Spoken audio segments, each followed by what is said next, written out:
ஓம் cream ஆதித்யாய சோமாய மங்களாய புதாய குரு சுக்ர சனிப்பியச்ச ராகவே கேதவே நமக.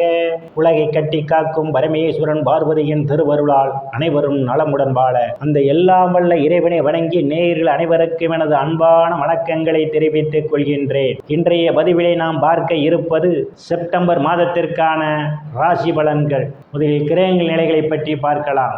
September மாதம் 1ஆம் தேதி வாக்கிய பஞ்சாங்கத்தின்படி கிரகங்களுடைய நிலைகள். ரிஷப ராசியிலே குரு பகவான் பயணம் செய்து கொண்டிருக்கிறார். மிதுன ராசியிலே செவ்வாய் பகவான் பயணம் செய்து கொண்டிருக்கிறார். சிம்ம ராசியிலே புதன் பகவானும் சூரிய பகவானும் பயணம் செய்து கொண்டிருக்கிறார்கள். கன்னி ராசியிலே சுக்கிர பகவானும் கேது பகவானும் பயணம் செய்து கொண்டிருக்கிறார்கள். கும்ப ராசியிலே சனி பகவான் வக்ர நிலையிலே பயணம் செய்து கொண்டிருக்கின்றார். மீன ராசியிலே ராகு பகவான் பயணம் செய்து கொண்டிருக்கிறார். இம்மாதம் 3 கிரகங்கள் இடப்பெயர்ச்சி ஆகின்றன. செப்டம்பர் மாதம் 17ஆம் தேதி சிம்ம ராசியில் இருக்கின்ற சூரிய பகவான் கன்னி ராசிக்கு இடப்பெயர்ச்சி ஆகிறார். செப்டம்பர் மாதம் 19ஆம் தேதி சிம்ம ராசியில் இருக்கின்ற புதன் பகவான் கன்னி ராசிக்கு இடப்பெயர்ச்சி ஆகிறார். செப்டம்பர் மாதம் 19ஆம் தேதி கன்னி ராசியில் இருக்கின்ற சுக்கிர பகவான் துலாம் ராசிக்கு இடப்பெயர்ச்சி ஆகிறார். நான் கூறக்கூடிய பலன்கள் அனைத்தும் வாக்கிய பஞ்சாங்கத்தின்படி கோச்சார ரீதியான உலக மக்கள் அனைவருக்குமான பொது பலன்கள். உங்களுடைய சுய சாதகத்தில் கிரகங்கள் இருந்த நிலைமையும் தற்போது நடக்கக்கூடிய தசாபுத்தியும் கணக்கில் எடுத்துக்கொண்டு பலன்கள் எடுக்கும்போதுதான் துல்லியமான பலன்களை எடுக்க முடியும். உங்களுக்கு துல்லியமான பலன்கள் நீங்கள் தெரிந்து கொள்ள விரும்பினால் உங்களுடைய பெயர், பிறந்த தேதி, பிறந்த நேரம், பிறந்த ஊர் ஆகியவற்றை எனது வாட்ஸ்அப் எண்ணிற்கு அனுப்பி வைத்து பலன்களை தெரிந்து கொள்ளலாம். உரிய கட்டணம் செலுத்தி வாருங்கள் ராசிக்குள் போகலாம். கும்பராசி ராசியிலே சனி பகவான் வக்கிர நிலையிலே பயணம் செய்து கொண்டிருப்பதால் உங்கள் செயல்பாடுகளில் வேகம் குறைந்திருக்கும். எந்த ஒரு காரியத்தையும் திட்டமிட்டபடி திட்டமிட்ட நேரங்களில் செய்து முடிப்பதற்கு காலதாமதம் ஆகலாம். நீங்கள் செய்யக்கூடிய திட்ட பணிகளை ஒன்றுக்கு பல முறை எழுதி வைத்து நினைவு குறிப்பிலே எழுதி வைத்து அந்த பணிகளை செய்வதே மிகவும் சிறப்பு. தனம் குடும்ப வாக்குஸ்தானத்திலே ராகு பகவான் பயணம் செய்து கொண்டிருப்பதால் சிலருக்கு பொருளாதார தடைகள் ஏற்படுவதற்கான வாய்ப்பு உண்டு. பணம் கொடுக்கல் வாங்கலிலே எச்சரிக்கை தேவை. பிறருடன் பேசும்போது தேவையில்லாத பேச்சுக்களை தவிர்த்து கொள்வது நல்லது. இல்லையில் உங்கள் பேச்சே உங்களுக்கு விபரீதத்தை ஏற்படுத்தும். உங்கள் உடம்புக்கு ஏற்றுக்கொள்ளாத உணவு வகைகளை உண்பதை தவிர்த்து கொள்வது மிகவும் நல்லது. இல்லையேல் உங்களுக்கு உடல் உபாதைகள் ஏற்படுவதற்கான வாய்ப்புகளும் உண்டு. தைரிய வீரியஸ்தானத்திலே எந்தவித கிரகங்களும் இல்லை. தைரிய வீரியஸ்தானத்தை ராசிநாதன் சனி பகவான் பார்வையிடுவதால் தைரியமாக எதிரிகளை வெல்லக்கூடிய ஆற்றல் உண்டு. இளைய சகோதர சகோதரிகள் மூலமாக சிலருக்கு பொருளாதாரம் மேம்படும். சிறு குறு பயணங்களால் அனுகூலமான பலன்கள் உண்டு. இளைய சகோதர சகோதரிகள் உடல்நிலையிலே கூடுதல் கவனம் எடுத்துக்கொள்வது மிகவும் நல்லது. சுகஸ்தானத்திலே குரு பகவான் பயணம் செய்து கொண்டிருப்பதால் தாயினுடைய அன்பும் ஆதரவும் சிலருக்கு உண்டு.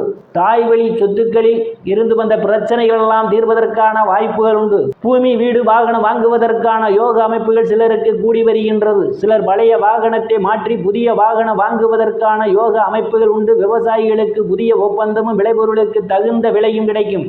ரியல் எஸ்டேட் நடத்துபவர்களெல்லாம் கூடுதலான வருவாயை பெறுவார்கள். உறவினர்களும் இதுவரை இருந்து வந்த மனக்கசப்புகளெல்லாம் மாறி நல்ல நட்புணர்வு ஏற்படுவதற்கான வாய்ப்புகள் உண்டு.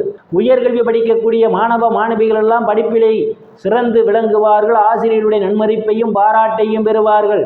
போட்டித் தேர்வுகளில் வெற்றியினையும் சில மாணவ மாணவிகள் பெறுவார்கள்.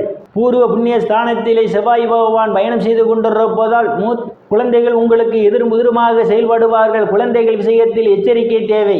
ருணரோக சத்துர ஸ்தானத்திலே ருணரோக சத்துர ஸ்தானாதிபதி சந்திர பகவான் அவர் ஆட்சி வளத்தோடு பயணம் செய்து கொண்டிருப்பதால் கடன் பிரச்சனையால் அவதிப்படுவோரெல்லாம் கடனில் இருந்து மீள்வதற்கான வாய்ப்புகள் உண்டு. உடல் ஆரோக்கியத்தில் ஏதேனும் பிரச்சனைகள் இருந்தால் உடல் ஆரோக்கியம் மேம்படும். எதிரிகளால் இதுவரை இருந்து வந்த பிரச்சனைகள் எல்லாம் தீர்வதற்கான வாய்ப்புகள் உண்டு. களத்திர ஸ்தானத்திலே களத்திர ஸ்தானாதிபதி சூரிய பகவான் ஆட்சி வளத்தோடு பயணம் செய்து கொண்டிருப்பதாலும் ராசிநாதனுடைய பார்வையும் களத்திர ஸ்தானத்திலே விடுவதாலும் சில திருமண வயதுடைய ஆண் பெண் இருபாலருக்கும் இதுவரை இருந்து வந்த திருமண தடைகள் எல்லாம் விலகுவதற்கான வாய்ப்புகள் உண்டு. கணவன் மனைவியிடையே ஒரு அந்யோன்யங்களும் வேலை விஷயமாகவும் கருத்து வேறுபாடு காரணமாகவும் பிரிந்த தம்பதிகள் எல்லாம் ஒன்று சேர்ப்பதற்கான வாய்ப்புகள் உண்டு. அஷ்டமஸ்தானத்திலே சுக்கிர பகவானும் கேது பகவானும் பயணம் செய்து கொண்டிருக்கின்றார்கள். அஷ்டமஸ்தானத்தை குரு பகவானும் செவ்வாய் பகவானும் பார்வையிடுவதால் சிலருக்கு திடீர் அதிர்ஷ்டம் தேடி வர காத்து கொண்டே இருக்கின்றது. எதிர்பாராத பண வரவுகள் சிலருக்கு கிடைக்கும். வீல் இன்சூரன்ஸ், கிராச்சுவிட்டி, போனஸ் போன்றவைகளால் சிலர் ஆதாயத்தை பெறுவீர்கள். இருந்த போதிலும் தேவையில்லாமல் அடுத்தவர் பிரச்சனைகள் தலையிடுவதை தவிர்த்து கொள்வது நல்லது. அடுத்தவருக்காக ஜாமீன் கையெழுத்து போடுவதை தவிர்ப்பது மிகவும் நல்லது. பாக்கியஸ்தானத்தில் எந்தவித கிரகங்களும் இல்லை. பாக்கியஸ்தானாதிபதி சுக்கிர பகவான் இம்மாதத்தினுடைய பிற்பகுதியிலே வந்து அமர இருப்பதால் இம்மாதத்தினுடைய பிற்பகுதியிலே தந்தையினுடைய அன்பும் ஆதரவும் உங்களுக்கு கிடைக்கும். தந்தை வழி சொத்துக்களில் இதுவரை இருந்து வந்த பிரச்சனைகள் எல்லாம் தீர்வதற்கான வாய்ப்புகள் உண்டு. சில தர்ம காரியங்களிலே ஈடுபடுவீர்கள். சிலர் புண்ணிய ஸ்தலங்களுக்கு போய் வருவதற்கான ஒரு சூழல் உண்டு. வெளிநாடு செல்வதற்காக முயற்சி செய்து கொண்டிருப்பவர்களுக்கு வெளிநாடு செல்வதற்கான ஒரு சூழலும் உண்டு. முன்பின் தெரியாதவர்களெல்லாம் சிலருக்கு உதவிக்கரம் நீட்டுவார்கள். அந்நிய மதத்தினரால் அனுகூலமான பலன்கள் உண்டு. தொழில் ஸ்தானத்திலே எந்தவித கிரகங்களும் இல்லை. தொழில் ஸ்தானத்தை குரு பகவான் பார்வையிடுவதால் வேலை தேடுபவர்களுக்கெல்லாம் அவரவர் தகுதிக்கேற்றவாறு வேலைகள் கிடைப்பதற்கான ஒரு சூழல் உண்டு.